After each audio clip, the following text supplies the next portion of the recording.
গুনার খাজর মধ্যে লাগায়, আর কিছু মানুষের গাফলতর মধ্যে খাটায়। গাফলতর অর্থ হইল কোনো গুণা নাই, বিনা আমলে মানুষ পড়ি রয়েছে, তার আমলটা তার সময়টা খালি নষ্ট করে। আর গুনার খাজর মধ্যে যদি লাগায় তাহলে তো কত বড় দোষী আর অপরাধী হিসাবে আখিরাতের মধ্যে গিয়ে হাজির হইতে লাগবো। কত বড় দোষী, কত বড় অপরাধী, জাহান্নামের আসামি দিয়া আখিরাতের মধ্যে যাইতে লাগবো। যে নিয়ামত, যে পুঞ্জি আল্লাহ তাআলা দিশা আখিরাতের অফুরন্ত নিয়ামত গুলা অর্জন করার লাগিয়া আমি যদি দুর্ভাগ্যবশত আমার এই মূল্যবান নিয়ামত দিয়া আখিরাতের কঠিন কঠিন সাজা আর আযাবরে যদি আমি অর্জন করিলাই, এর থেকে বড় দুর্ভাগ্যের কথা আর হইতে পারে না। কারণ এই সময়টা দিচ্ছেন, যে সময় দিয়ে আমি আখিরাতের বড় বড় আযাব অর্জন করিয়া, অথচ এই সময়টা আল্লাহ পাকে আমারে দিশলা আখিরাতের বড় বড় নিয়ামত, চিরস্থায়ী নিয়ামত অর্জন করার লাগিয়া। এটা আমার বিরাট বড় দুর্ভাগ্যের কথা হইব। এই কারণে আমরা প্রত্যেকের এই চিন্তা করা দরকার যে আমার এত মহামূল্যবান আল্লাহর দেওয়া নিয়ামতটা, এটা দিয়া আপনি কোন ক্ষতিকর জিনিস আমি আমার পরকালের জীবনের, চিরস্থায়ী জীবনের আমার ক্ষতিকর জিনিসগুলা যাতে আমি অর্জন করি না, চিরস্থায়ী জীবনের চিরস্থায়ী নিয়ামত আমি যাতে এইগুলার দ্বারা অর্জন করতে পারি, এই চিন্তা আমরা সবর করা দরকার। আর আমরা এই সময়টারে বেকার বিনা স্বার্থে এইটারে খরচও আমরা যাতে হইতে দেই না, যাতে নষ্ট হইতে আমরা দেই না, লায়ানি কাজ থাকিয়া, অনর্থক কাজ থাকিয়া আমরা যাতে বাঁচিয়া থাকি। নতুবা আমরা মূলধনটা আমরা নষ্ট হইব, কোনো লাভও নাই। একজনে দোকান খুলিয়া যদি দোকানের মধ্যে কারবার করে না, কষে না, সময় দেয় না, তার কোনো লাভ নাই। কিন্তু আমরার ব্যবসায়ীটা তো অন্যরকম, কারণ আমরার মালটা হইল এইরকম না যে আমরার মালটা থাকবো আর আমার ফায়দাটা, আমার নফা, আমার লাভটা খালি শুধুমাত্র নষ্ট হইব, ইলা না তো।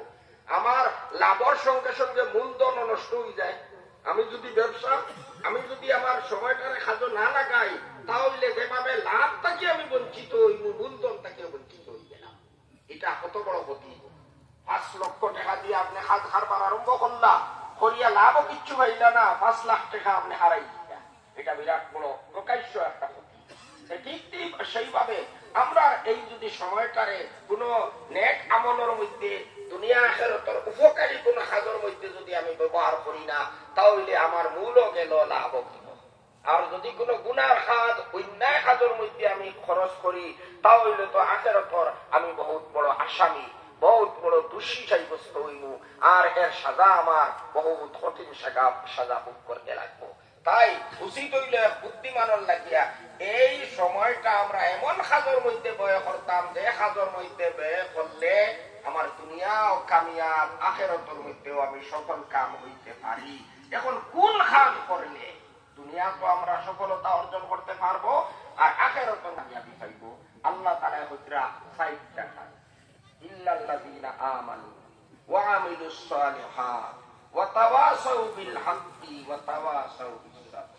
এই 60টা কাজ করলে মানুষে দুনিয়ার সফলতা পাইব, দুনিয়ার ক্ষতির থেকে বাঁচব, আখিরাতের লাভ তার অর্জন হইব, আখিরাতের বিরাট বড় কঠিন শাস্তি থাকিয়া নাজাত পাইয়া অফুরন্ত নিয়ামত হলে অর্জন করতে পারবো, চিরদিন দেখানো সে বাস করতে পারবো, এমন নিয়ামত লাভ করতে পারবো যদি এই 60টা কাম মানুষে করে। 2টা কাজ হইল ব্যক্তিগত, আর 2টা কাজ হইল অন্য মানুষের লাগিয়া। 2টা কাজ হইল নিজের করতে লাগে, আরো 2টা কাজ আমরা আর দুনিয়ার মানুষকে আমরা করাইবার চেষ্টা করা লাগে। এই 2টা কাজ করে তাহলে তার কোনো ক্ষতি নাই। ক্ষতির থেকে বাঁচিবার উপায় হইল এই 60টা কাজ করা। এই 60টা কাজ করলে মানুষ ক্ষতি থেকেও বাঁচিব, আর আল্লাহর অগণিত নিয়ামত অর্জন করতে পারবো। 1 নম্বর ঈমান। এই কথাটাও আমরা বুঝতে রাখবো। ঈমান কারে কয়? আমরা তো ঈমানে মুজমাল, ঈমানে মুফাসসাল পড়েছি, সংক্ষেপে আমরা জানবো। ঈমানের মানা অন্তর দিয়া কোনো কিছুরে মানিয়া নেওয়া, আল্লাহর কথার কারণে, আল্লাহর কথার উপরে নির্ভর করিয়া, আল্লাহর রাসূলের কথার উপরে বিশ্বাস করিয়া ও দেখা জিনিসকে দিল দিয়া মানিয়া নেওয়া। ওটা হইল সারাংশ ইমানর। অর্থাৎ আমরা যেসব জিনিস দেখছি না, কিন্তু আল্লাহ বয়ান করছেন, আল্লাহ কইছেন, আল্লাহ রসুলে কইছেন, তাই আমরা মানিয়া নিছি, চোখ বন্ধ করিয়ে মানিয়া নিছি আল্লাহ বলার কারণে, আল্লাহ রসুলে বলার কারণে। এই রকমের কথাগুলা বিশ্বাস করার নামও আসলে ইমান। আমরা ইমান আনছি, অনেক জিনিসের উপরে ইমান আনছি। এই ইমানটা বড় গুরুত্বপূর্ণ। ইমান ছাড়া আমরা জানি কোনো আমল শুদ্ধ হয় না, কোনো আমল মানুষের নির্ভরযোগ্য হয় না। ইমান না হইলে আগের তো মুক্তি হইবার কোনো উপায় নাই। আর ইমান বলতে কিছু আকাইদ বুঝায়। ইসলাম হইল দুই জিনিসের নাম, আকাইদ আর আমাল। আকিদা দিলর বিশ্বাস, দিল অন্তরের মধ্যে যে বিশ্বাস আছে, আমরা পাক্কা বিশ্বাস, সত্যমূল বিশ্বাস, সেই বিশ্বাসের নাম আকিদা। আর আমল তো আমরা যেগুলা শরীরের দ্বারা আমরা করি, আমরা এই সমস্ত আমল, এই দুই জিনিসের সমষ্টির নাম হইল ইসলাম, দ্বীনে ইসলাম। এই দ্বীনে ইসলামের মধ্যে আকিদার গুরুত্ব সব থাকি বেশি। এই কারণে আমরা যারা জামাতের সঙ্গেও থাকি বা অন্য কোনো ব্যাপারে, অন্য কোনো বিভাগের মধ্যে আমরা থাকি, সর্বদা আমরা সতর্ক থাকতে লাগবো যাতে আমরা আকিদা গুলা নষ্ট না হয়, আকিদা যাতে শুদ্ধ থাকে। আকিদার মধ্যে আবার দুই কিসিমের আকিদা আছে। এই এক ধরনের আকিদা হইলো, একটা আকিদা নষ্ট হইলে মানুষের ইমান আর থাকে না, মানুষ বেঈমান হয়ে যায়। আল্লাহ পাকে আমরা সারা উম্মতে মুহাম্মদিয়ারে হেফাজত করতে হবে। এত স্পর্শকাতর বস্তু আকিদা। একটা আকিদা নষ্ট হইলে মানুষের ইমান থাকে না। আপনারা জানুন হয়তো অনেকে, শকিল ইবনে হানিফ নামের এক মানুষ বিহারের দরবাঙ্গার মধ্যে আবির্ভাব হয়েছে। তার দাবি হইল হে ইমাম মেহেদী, হে হযরত ঈসা। মিশামিশি ভাবে, মিথ্যাবাদী। এইভাবে অনেক মানুষে, প্রায় 10,000 থেকে বেশি মানুষকে হাফিজ নমাজি মানুষ, মসজিদ ও ইমাম হাফিজ হল তবলিগি জমাত মানুষ। দুর্ভাগ্য কথা। কি কারণে? আকিদা নষ্ট করছে। এরা নমাজ পড়ে, রোজাও রাখে, এরা ইবাদত বন্দেগীও করে, কিন্তু তারা শকিল ইবনে হানিফকে ইমাম মেহেদী মানছে, তারা ঈসা মানছে শকিল ইবনে হানিফকে। ও সামান্য একটু ইতিকাদ নষ্ট হওয়ার কারণে, আকিদা নষ্ট হওয়ার কারণে তারা ইসলাম থেকে বাহির। এত দুর্ভাগ্যের কথা দেখুন চাই। আমরা এখন আমরা সবে জানি আমরা নবী শেষ নবী। কেউ যদি গোলাম আহমদ কাদিয়ানী নবী মানি নেয়, ইসলামের সব মানলো, তার আমলও ঠিক আছে, নমাজও ঠিক আছে, রোজাও ঠিক আছে, সারা রাত নমাজ পড়ে, কিন্তু আমি তো আর কোন শিক্ষা করিয়ান না, আমি আরো অতিরিক্ত আরো মানিয়া, তাহলে কোন চাই তার ইমান রইব নি? সব থাকার সত্ত্বেও তার ইমান থাকতো না। এত স্পর্শকাতর বিষয় হইল আকিদা। গতিকে আকিদা গুলা আমরা শিখা লাগবো আর বুঝা লাগবো। এইগুলার মধ্যে কোন রকমের বেশ কম যাতে হয় না। জমাতর মধ্যে জমাত দিন পাই হলে তাইলে আমাল, এটার তালিম খরচ, এটা বহুত জরুরি। কারণ মানুষে যখন কোন কাজর লাভ লোকসান বুঝে না, তখন মানুষে করতে চায় না। গতিকে এক মানুষে তার সময় লাগাইতো, ইবাদত করতো, আল্লাহর নাম লইতো, এর বাদে নমাজ পড়িতো, ক্ষতিগ্রস্ত হইতো, এটার লাগিয়া তো বিরাট একটা ফায়দা তারা দেখাইতে লাগবো, লাভ দেখাইতে লাগবো। বজাইলে আমলের দ্বারা আমলের প্রতি মানুষকে উৎসাহিত করা। এই কারণে বুজুর্গ হলে জমাতর বুজুর্গরা হয়েছে যে বজাইল তালিম হইতো জমাতর হয়েছে, কিন্তু আকাইদার মাসাইল গুলা বিজ্ঞ উলামায়ে কেরাম হলোর কাছ থেকে শিখতে লাগবো। বিজ্ঞ উলামায়ে কেরাম থেকে আমরা আকাইদার মাসাইল গুলা শিখতে রাখবো।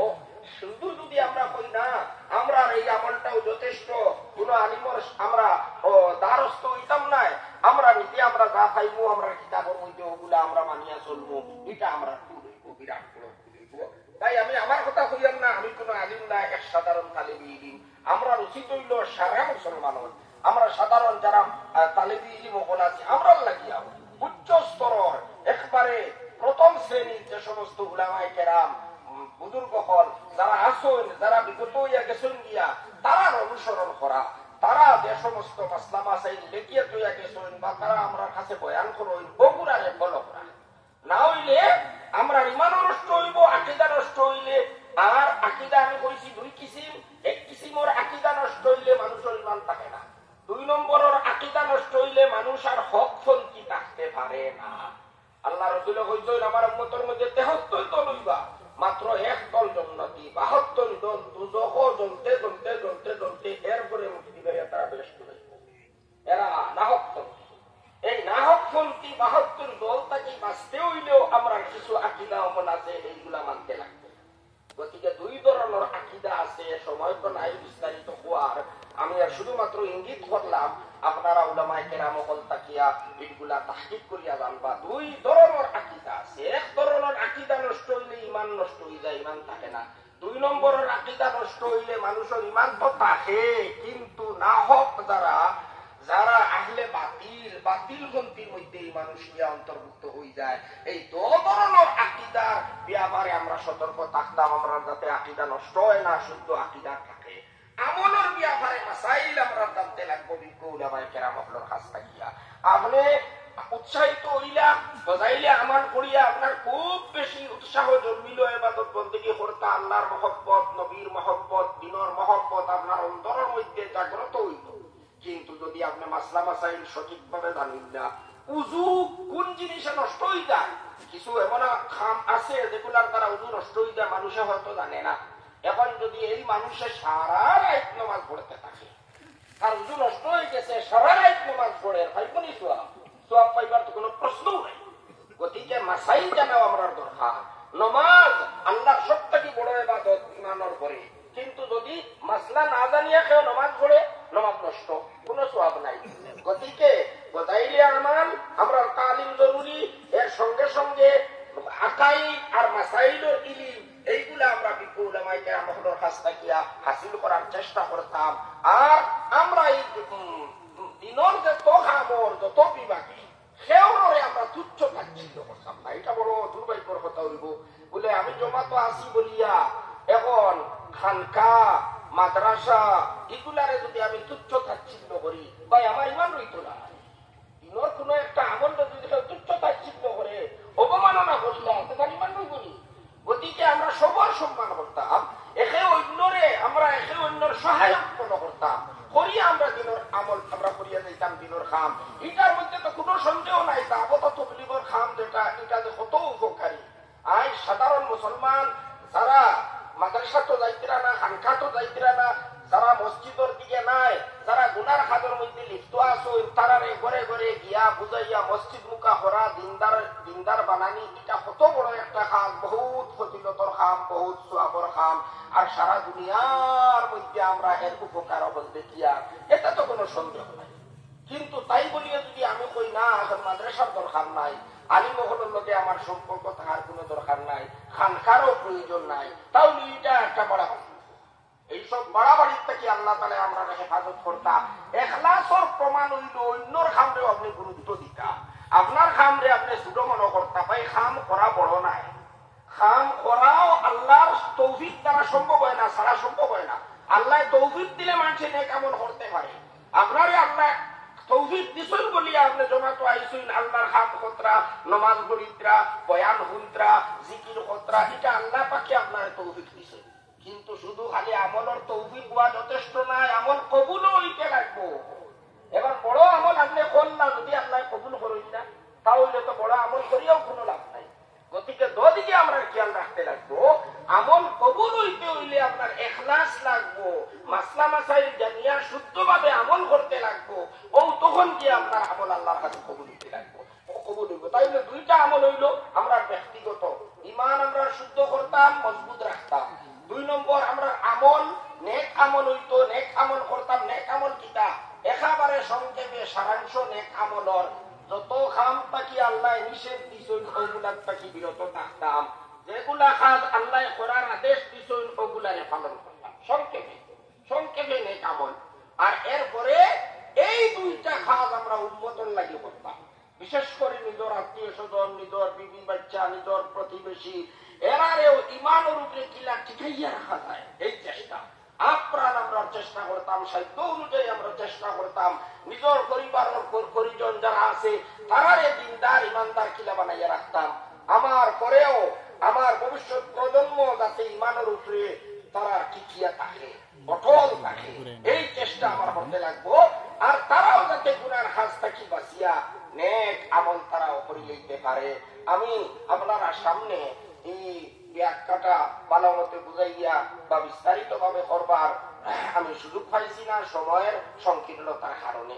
গতিকে তোমার সময় হয়ে গেছে, টাইম হয়ে গেছে, আমার কথায় আমি আর লম্বা না হইয়া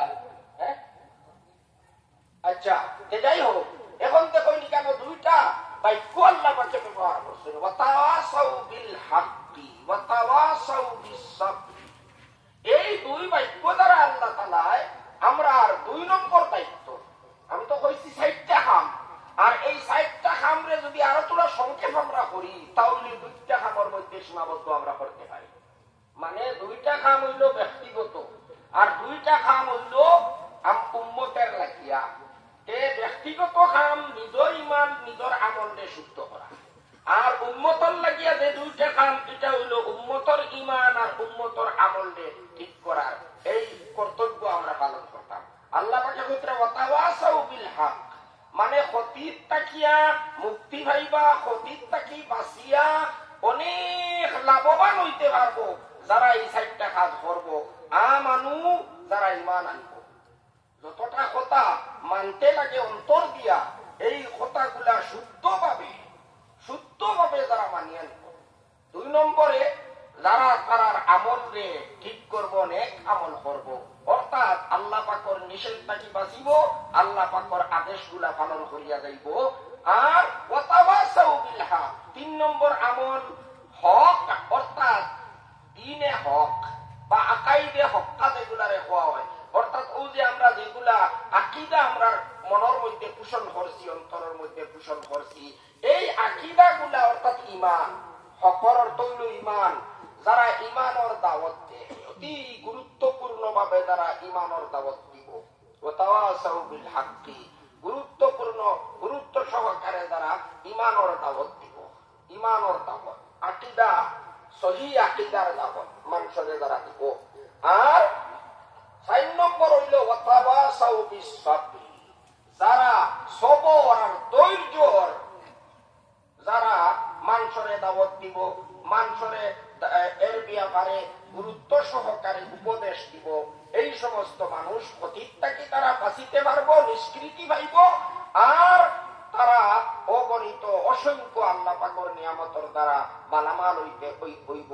দুনিয়া তো কামিয়াব, আখিরাত তারা কামিয়াব হইতে পারবো। ওয়াতাওয়াসাউ বিস সাবরি, সবরের অর্থ ধৈর্য, অর্থাৎ কোন জিনিসটাকে নিজরে বিরত রাখা, রুকনা, তার অর্থ হইল রুকনা, কোন অপছন্দর জিনিসটাকিয়া মানুষে নিজরে রুকিয়া রাখা। এখন সবর হইল 3 কিসিমের। সাধারণভাবে আমরা সবর কইতে তো বুঝবাই কোন মুসিবত, কোন বিপদ পড়লে আমরা হায় হুতাশ না হইয়া আমরা ওটার উপরে